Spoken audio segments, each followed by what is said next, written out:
Sanibona. Bengithanda nje ukuxolisa kwi-nation yonke, to all South Africans.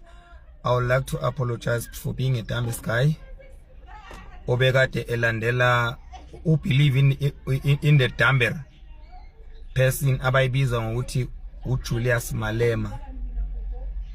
I would like to apologize to a nation. I feel so ashamed ukuthi I was that idiot to believe that guy can change. That guy is fighting for us as a youth as South Africa. But pity enough ukuthi ngavuleka amehlo the day athi Tina we are lazy. Tina South Africans we are lazy.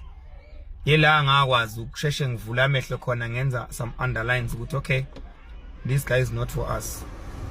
Ngaphuma kuye. Pity enough ubaba wasikhandela lenhlangano ezolwela izwe.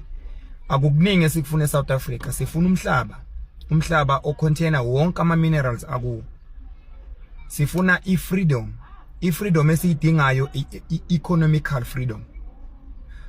And once we can get economical freedom, that means sizokwazi ukuthi thina as a South Africa sikwazi ukuproduce izinto la eSouth Africa. Some people, they don't understand ukuthi why abelungu bahamba mangabe ku-introduce uMandela. Endabeni nakuma newspaper brainwasha ukuthi abelungu bahamba because babengafuna ukulidwa umuntu omnyama. No. Akusile iqiniso lelo.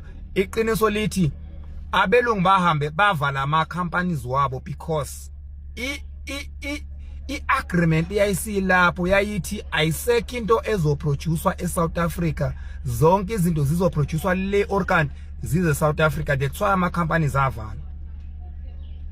Angithi la amanye asala, amanye akwazi ukusurvive for time being then avalwa afterwards. It's because ayikho into esikhanda South Africa, asikho economical freedom. No, not freedom, free.